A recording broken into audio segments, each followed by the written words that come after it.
আসসালামু আলাইকুম। ডিপ্লোমা ক্লাসরুমে সবাইকে স্বাগত জানাচ্ছি। আজকের ভিডিওতে আমরা রেফ্রিজারেশন সাইকেলস অ্যান্ড কম্পোনেন্টস অর্থাৎ আরএসসি যে সাবজেক্টটা আছে, এই সাবজেক্টের একটা খুবই গুরুত্বপূর্ণ রচনামূলক প্রশ্ন নিয়ে আলোচনা করব। সেটা হচ্ছে এক্সপেন্ডেবল রেফ্রিজারেশন সাইকেলের কার্যপ্রণালী ব্যাখ্যা করো। তো আমাদেরকে কিন্তু ব্লক ডায়াগ্রাম সহ এর কার্যপ্রণালীটা ব্যাখ্যা করতে বলে। আজকে আমরা এই রচনামূলক প্রশ্নটাই আলোচনা করব, অর্থাৎ এক্সপেন্ডেবল রেফ্রিজারেশন সাইকেলটা কিভাবে কাজ করে। তো এই এক্সপেন্ডেবল রেফ্রিজারেশন সাইকেল বা এটাকে কিন্তু বলা হয় খরচযোগ্য সাইকেল। তাহলে কি বলা হয়? খরচযোগ্য বলা হয়। তাহলে এখানে দেখো যে আমাদের আজকের আলোচনার যে সাইকেলটা সেটা হচ্ছে এক্সপেন্ডেবল রেফ্রিজারেশন সাইকেল। তো এই এক্সপেন্ডেবল এর বাংলা অর্থটা হচ্ছে খরচযোগ্য। তাহলে বাংলা অর্থটা কি? বাংলা অর্থটা হচ্ছে খরচযোগ্য। বাংলা অর্থটা কি? খরচযোগ্য। তাহলে এটাকে আসলে খরচযোগ্য কেন বলা হচ্ছে? আমরা জানি যে প্রত্যেকটা সাইকেলে বিভিন্ন বিভিন্ন কিন্তু রেফ্রিজারেন্ট ব্যবহার করা হয়। তো এইটা যেহেতু আমাদের ভিন্ন একটা সাইকেল, তার মানে এইখানে অবশ্যই কি ভিন্ন ধর্মী কোনো রেফ্রিজারেন্ট ব্যবহার করা হবে। তো আমরা জানি যে এক্সপেন্ডেবল রেফ্রিজারেশন সাইকেলে মূলত দুইটা রেফ্রিজারেন্ট ব্যবহার করা হয়, মানে দুইটার যে কোনো একটা আমরা ব্যবহার করি। সেটা হচ্ছে একটা হচ্ছে তরল, একটা হচ্ছে তরল নাইট্রোজেন, একটা হচ্ছে কি তরল নাইট্রোজেন, আর একটা হচ্ছে তরল কার্বন ডাই অক্সাইড, আর একটা হচ্ছে তরল কার্বন ডাই অক্সাইড। এই দুইটা কিন্তু আমরা ব্যবহার করি। অর্থাৎ এই সাইকেলটা যদি আমরা তৈরি করতে চাই তাহলে আমরা তরল নাইট্রোজেন ব্যবহার করতে পারি, অথবা আমরা চাইলে তরল কার্বন ডাই অক্সাইড ব্যবহার করতে পারি।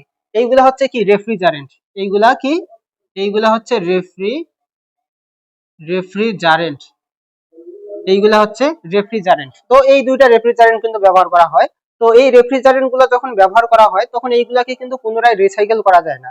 আমরা এর আগে যতগুলা সাইকেল পড়ছি সবগুলাতেই দেখা যায় যে রেফ্রিজারেন্টটা বারবার চক্রাকারে কিন্তু ঘোরে। অর্থাৎ তোমার যে রেফ্রিজারেন্টটা ব্যবহার করো ওইটা কিন্তু নষ্ট হয় না, ওই রেফ্রিজারেন্টটাই কিন্তু বারবার ব্যবহার করা হচ্ছে। বাট এই সাইকেলটাতে এই রেফ্রিজারেন্টটা কিন্তু একবারই ব্যবহার করা হয়, অর্থাৎ একবার ব্যবহার করলেই সেটা কিন্তু নষ্ট হয়ে যায়, সেটা কিন্তু পুনরায় ব্যবহার করা যায় না। তো এই যে খরচ হয়ে যাচ্ছে, এই কারণে এটাকে বলা হয় খরচযোগ্য বা এক্সপেন্ডেবল। তো আশা করি যে এক্সপেন্ডেবল রেফ্রিজারেশন সাইকেলের মূল থিমটা তোমাদের ক্লিয়ার। এখন আমরা আসি যে এটা আসলে কাজ করে কিভাবে, ঠিক আছে? তাহলে দেখো যে এক্সপেন্ডেবল রেফ্রিজারেশন যেটা, এইটা কিন্তু ব্যবহার করা হয় বিভিন্ন কাভার্ড ভ্যানে বা বিভিন্ন মাছের ট্রলারে বা সমুদ্রের নিচে বা যেখানে বিদ্যুৎ নেই এইরকম কোনো জায়গায় এই ধরনের রেফ্রিজারেশন কিন্তু ব্যবহার করা হয়। তো সেটা কিরকম দেখো যে আমরা বিভিন্ন কাভার্ড ভ্যানে বা ট্রাকে যে মালামাল পরিবহন করি বা ধরো যে কোনো ঔষধ পরিবহন করি, তো যখন এই যে মালামাল বা ঔষধ এক জায়গা থেকে অন্য জায়গায় নিয়ে যাওয়া হয় ট্রাকের মাধ্যমে হোক বা কাভার্ড ভ্যানের মাধ্যমে হোক, তো ওই নির্দিষ্ট বস্তু বা ঔষধপত্র যেটাই বলি না কেন সেইগুলার যদি নির্দিষ্ট তাপমাত্রা বজায় রাখতে হয়, তো সেইখানে কিন্তু তোমার এসি ব্যবহার করার করার কোনো উপায় নাই বা তোমার ফ্রিজ ব্যবহার করার কোনো উপায় নেই। তো তখন সেইখানে আসলে শীতল করে রাখার উপায়টা কি? ধরো যে তুমি কাভার্ড ভ্যানে বা ট্রাকে একটা জায়গা থেকে আরেকটা জায়গায় কিছু ঔষধ পাঠাচ্ছ বা কিছু মালামাল পাঠাচ্ছ বা কিছু ফলমূল পাঠাচ্ছ, যেটার জন্য একটা স্বাভাবিক তাপমাত্রা বজায় রাখতে হয়। ধরো যে 20 ডিগ্রি সেলসিয়াস তাপমাত্রা তোমার বজায় রাখতে হবে, এর বেশি যদি হয় তাহলে সেই জিনিসটা নষ্ট হয়ে যাবে। তো তখন তুমি আসলে কি করবা? ওই কাভার্ড ভ্যানে কিভাবে আসলে এই নির্দিষ্ট তাপমাত্রাটা বজায় রাখবা? এই নির্দিষ্ট তাপমাত্রাটা বজায় রাখার জন্যই ওই কাভার্ড ভ্যানে এই এক্সপেন্ডেবল রেফ্রিজারেশন সাইকেলটা ব্যবহার করা হয়। তো সেটা কিভাবে দেখো, একটা কাভার্ড ভ্যানের পেছনে একটা প্রকোষ্ঠ থাকে। তাহলে একটা কি থাকে? প্রকোষ্ঠ থাকে, চার দেয়াল বিশিষ্ট। তাহলে চার দেয়াল বিশিষ্ট কি থাকে? চার দেয়াল বিশিষ্ট একটা প্রকোষ্ঠ থাকে। তো ধরো যে এটা হচ্ছে চার দেয়াল বিশিষ্ট কোনো একটা প্রকোষ্ঠ, যেটা দেখবা যে ট্রাকের পেছনে কিন্তু থাকে, যেগুলাকে আমরা কন্টেইনার বলি। তো কন্টেইনার বাহী যে ট্রাক গুলো আছে, তো সেখানে পেছনে কি কন্টেইনার থাকে না? তো ওই কন্টেইনারের মতোই কিন্তু কি থাকে? প্রকোষ্ঠ থাকে, চার দেয়াল বিশিষ্ট। বাট এইখানে আরো কিছু কাজ আছে, সেটা কিরকম দেখো। এই যে এইটা ধরো যে একটা চার দেয়াল বিশিষ্ট প্রকোষ্ঠ, এই প্রকোষ্ঠের ভেতরের দিকে ধরো যে এইগুলো হচ্ছে ভেতরের দিক। তো এই প্রকোষ্ঠের যে ভেতরের দিকটা আছে, এই ভেতরের দিকটা কিন্তু তাপ কুপরিবাহী পদার্থ দ্বারা বেষ্টিত থাকে। কি দ্বারা বেষ্টিত থাকে? তাপ কুপরিবাহী পদার্থ দ্বারা বেষ্টিত থাকে। অর্থাৎ যাতে এর ভেতরের তাপ বাইরে যেতে না পারে এবং বাইরের তাপ যাতে ভেতরে প্রবেশ করতে না পারে, এই কারণে এই প্রকোষ্ঠের ভেতরের দেওয়ালগুলা কি থাকে? তাপ কুপরিবাহী পদার্থ দ্বারা বেষ্টন করা থাকে, ঠিক আছে? তো এইটা হচ্ছে আমাদের প্রকোষ্ঠ। তো আমরা জানি যে এই ধরনের সাইকেলে কি ব্যবহার করা হয়, তরল নাইট্রোজেন ব্যবহার করা হয় অথবা তরল কার্বন ডাই অক্সাইড ব্যবহার করা হয়, রাইট? তো এই দুইটার যে কোনো একটা যদি আমরা ব্যবহার করতে যাই, তাহলে অবশ্যই আমাদের সিলিন্ডারের দরকার আছে, গ্যাস সিলিন্ডারের দরকার আছে, তাই না? তো ধরো যে আমরা নাইট্রোজেন ব্যবহার করব, এই সাইকেলটা তৈরি করার জন্য আমরা কি ব্যবহার করব, তরল নাইট্রোজেন ব্যবহার করব। তো এই তরল নাইট্রোজেন ব্যবহার করার জন্য আমরা একটা সিলিন্ডার নিতে পারি বা দুইটা সিলিন্ডারও নিতে পারি। তো আমাদের ইচ্ছা মতো আমরা সিলিন্ডার নেবো আর কি, মানে আমাদের যতটুকু দরকার হয়। তো রেগুলেটর সহ আমরা কি নেবো, সিলিন্ডার নেবো। তাহলে এই সিলিন্ডারটা মূলত ড্রাইভারের পেছনে এই প্রকোষ্ঠের সাথে কিন্তু লাগানো থাকে। তো ধরো যে এইখানে সিলিন্ডারটা রাখা আছে, তাহলে এখানে কি আছে, সিলিন্ডারটা রাখা আছে। তাহলে এটা ধরো যে আমাদের সিলিন্ডারটা, তো এই সিলিন্ডারের ভেতরে কি আছে, নাইট্রোজেন আছে। এই সিলিন্ডারের ভেতরে তরল নাইট্রোজেন আছে। তো এইটা একটা সিলিন্ডারও হইতে পারে বা একাধিক সিলিন্ডারও হইতে পারে, যার যতটুকু দরকার আর কি। তো এই সিলিন্ডারের মধ্যে এইখানে একটা রেডারের মাধ্যমে সংযুক্ত করা হয় এবং এইখানে একটা রেগুলেটর থাকে বা এটাকে কন্ট্রোলারও বলতে পারি। অর্থাৎ আমাদের ইচ্ছা আমরা চাইলে নিয়ন্ত্রণ করতে পারি যে কতটুকু আমরা নাইট্রোজেন গ্যাস পাস করতে দেব। তো এখানে কি ব্যবহার করা হয়, একটা রেগুলেটর ব্যবহার করা হয়। তো একটা রেডার বা হেডার বা পাইপের মাধ্যমে এই দিকে দেখো যে এই দিকে স্প্রে সিস্টেমের মতো একটা সিস্টেম তৈরি করা হয়, সেটা হচ্ছে এরকম। তাহলে স্প্রে করার জন্য এরকম কিছু অংশ থাকে। তো এখানে দেখো যে তরল যে নাইট্রোজেনটা আছে, এই তরল নাইট্রোজেনটা যখন এর ভেতর দিয়ে প্রবাহিত হয়, তো প্রবাহিত হয়ে যখন এই হেডারের মধ্যে দিয়ে এই দিকে আসতে থাকে, তখন যে তরল নাইট্রোজেনটা আছে, এই তরল নাইট্রোজেনটা কিন্তু স্প্রে করা হয়। তাহলে কি করা হয়, স্প্রে করা হয়, স্প্রে করা হয়। আর এইটা যেহেতু আমাদের প্রকোষ্ঠের ভেতরের অংশ, তো এই প্রকোষ্ঠের ভেতরে কি থাকে, আমাদের যে নির্দিষ্ট বস্তু বা আমাদের যে মালামাল এইগুলা কিন্তু থাকে। তাহলে প্রকোষ্ঠের ভেতরে, এই প্রকোষ্ঠের ভেতরে কি থাকে, বস্তু থাকে বা আমাদের যে মালামাল গুলা এইগুলা থাকে, এইগুলা কি প্রকোষ্ঠের ভেতরে কিন্তু থাকে। তো দেখো, বা আমরা ফলমূলও পরিবহন করতে পারি, বা ফলমূল এইগুলা কোথায় থাকে, প্রকোষ্ঠের ভেতরে কিন্তু থাকে। তো এই প্রকোষ্ঠের ভেতরে দেখো যে তরল নাইট্রোজেনটা কিন্তু স্প্রে করা হচ্ছে। তো যখন এই তরল নাইট্রোজেনটা এখানে স্প্রে করা হবে, তো তখন নাইট্রোজেন গুলা কিন্তু এইভাবে নিচের দিকে পড়তে থাকবে। তো এই যে নিচের দিকে যখন পড়তে থাকবে, নিচের দিকে পড়ার সময় এই তরল নাইট্রোজেন গুলা দেখো যে তাদের মধ্যবর্তী জায়গাটা কিন্তু বেড়ে যাচ্ছে, মানে প্রত্যেকটা কণা কিন্তু প্রচুর পরিমাণে জায়গা পাচ্ছে। তার মানে কি, তাদের চাপটা অনেক অংশেই কমে যাচ্ছে। তো এই যে খুবই কম চাপে যখন এইগুলা নিচের দিকে পড়তে থাকে, তখন এই পড়ার সময় এই তরল নাইট্রোজেন গুলা কিন্তু বাষ্পে পরিণত হয়ে যায়। তাহলে কিসে পরিণত হয়, বাষ্পে পরিণত হয়। তো আমরা কিন্তু জানি যে বাষ্পে পরিণত হতে গেলে অবশ্যই তাকে তাপ গ্রহণ করতে হবে। তাহলে এই তাপটা আসলে সে কোথা থেকে পাচ্ছে, তাহলে এই যে তরল নাইট্রোজেনটা যখন স্প্রে হচ্ছে, হয়ে যখন বাষ্পে পরিণত হচ্ছে, তো এই বাষ্পে পরিণত হওয়ার জন্য তরল নাইট্রোজেন নিশ্চয়ই কোনো না কোনো অংশ থেকে কি করে, তাপ গ্রহণ করে। তাহলে কোথা থেকে আসলে তাপটা গ্রহণ করবে, তাহলে এই প্রকোষ্ঠের ভেতরে কি আছে দেখো তো, আমাদের রাখা বস্তু আছে, আমাদের রাখা মালামাল আছে, আমাদের রাখা কি আছে, ফলমূল আছে।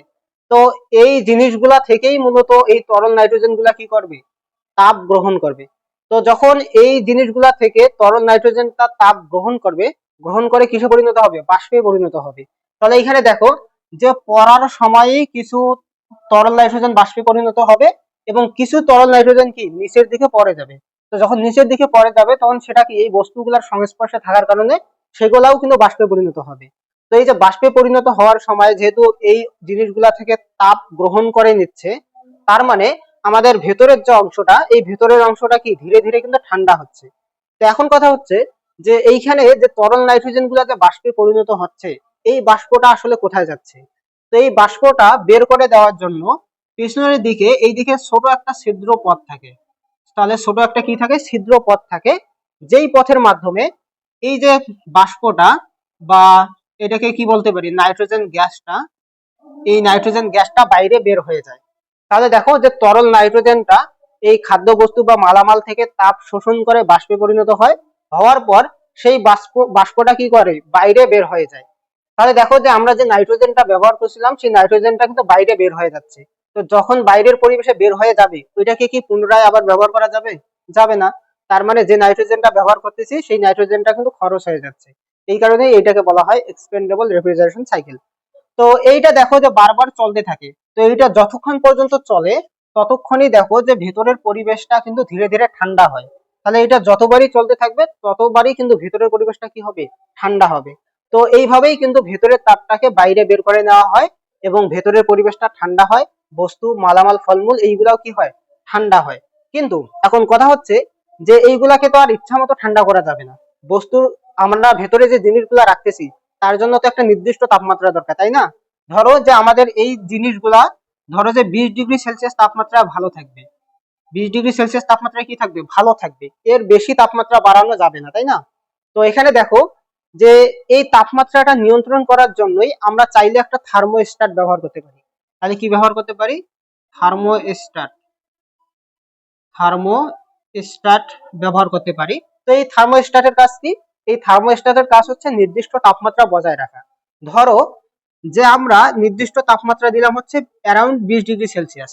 তাহলে এই থার্মোস্ট্যাট কি করবে দেখো, এইখানে যখন এই যে ধীরে ধীরে ভেতরের তাপমাত্রাটা কমে যাচ্ছে, কমতে কমতে কমতে কমতে যখন 20 ডিগ্রি সেলসিয়াসে পৌঁছাবে বা 19 ডিগ্রি সেলসিয়াসে পৌঁছাবে, তখন এই থার্মোস্ট্যাট কি করবে, এই থার্মোস্ট্যাট এই চক্রের কাজটাকে বন্ধ করে দেবে, অর্থাৎ এই চক্রটা আর কাজ করবে না। তো যখন কাজ করবে না তখন তো দেখা যাবে যে আবার ভেতরের তাপ কি ধীরে ধীরে বাড়বে, একটু হলেও বাড়বে। তো যখন তাপমাত্রা আবার 20-এর চেয়ে বেশি হবে, অর্থাৎ যখনই 21 ডিগ্রির দিকে যাবে, তখনই কিন্তু এই থার্মোস্ট্যাট কি করবে, আবার এই চক্রের কাজটাকে শুরু করে দেবে, মানে এই চক্রটাকে আবার চালু করে দেবে। তখন এই চক্রটা আবার কাজ করবে, কাজ করে কি করবে, তাপমাত্রাটাকে আবার কমিয়ে ফেলবে। অর্থাৎ থার্মোস্ট্যাটের কাজ হচ্ছে 20 ডিগ্রির বেশি যাতে না হয়, এবং 20 ডিগ্রির যদি একদম কম হয়ে যায় তাহলে বেকার তো আর তোমার নাইট্রোজেন নষ্ট করার দরকার নেই, তখন সাইকেলটাকে কি বন্ধ করে রাখে। তাহলে এই থার্মোস্ট্যাট মূলত কি করে, অটোমেটিক নিয়ন্ত্রণ করার কাজ করে। অর্থাৎ কোন একটা নির্দিষ্ট তাপমাত্রায় এটাকে সেট করে রাখা হয়, যেই তাপমাত্রায় মূলত এই সাইকেলটা পুরোটাই কাজ করে। এর বেশি তাপমাত্রা হইলে সেটা কার্যক্রম চলমান অবস্থায় থাকে, আর তার কম তাপমাত্রা হইলে থার্মোস্ট্যাট কি করে, এই চক্রটা বন্ধ করে রাখে। এর ফলে কি হয়, এর ফলে আমাদের যে ব্যবহৃত তরল নাইট্রোজেন বা তরল কার্বন ডাই অক্সাইড এর অপচয়টা কিন্তু কম হয়। তো আমাদের যে এই এক্সপেন্ডেবল রেফ্রিজারেশন সাইকেল এটা মূলত এভাবেই কাজ করে। আর যেহেতু তরল নাইট্রোজেন এবং তরল কার্বন ডাই অক্সাইড এইগুলো হচ্ছে ক্ষতিকর পদার্থ, তো এই কারণে যেখানে আর কি এই রেফ্রিজারেশন সাইকেলটা ব্যবহার করা হয়, তো এই প্রকোষ্ঠের ভেতরে, মানে এই যে প্রকোষ্ঠটা আছে এই প্রকোষ্ঠের ভেতরে কোনো জীবের কিন্তু প্রবেশ করা নিষেধ। তাহলে কোনো জীব এর ভেতরে কিন্তু প্রবেশ করে থাকতে পারবে না, কারণ এটা হচ্ছে একটা বিষাক্ত বিষাক্ত জিনিস। তাহলে কোনো জীব বা মানুষ যদি এর ভেতরে প্রবেশ করে তাহলে কিন্তু তার মৃত্যু পর্যন্ত হতে পারে, ঠিক আছে? তো এই কারণে এই প্রকোষ্ঠের দরজা যখন লাগানো হয় তখন খেয়াল রাখা হয় যে এর ভেতরে কোনো মানুষ আছে কিনা বা কোনো জীবজন্তু আছে কিনা। এইগুলা নিশ্চিত করার মাধ্যমেই কিন্তু দরজা লাগিয়ে এই যে রেফ্রিজারেশন সাইকেলটা আছে এই রেফ্রিজারেশন সাইকেলটা চালু করা হয়। তো আজকের ভিডিওতে এই পর্যন্তই, দেখা হবে পরবর্তী কোনো ভিডিওতে পরবর্তী কোনো সাইকেল নিয়ে। সেই পর্যন্ত সবাই ভালো থাকো, সুস্থ থাকো, আল্লাহ হাফেজ।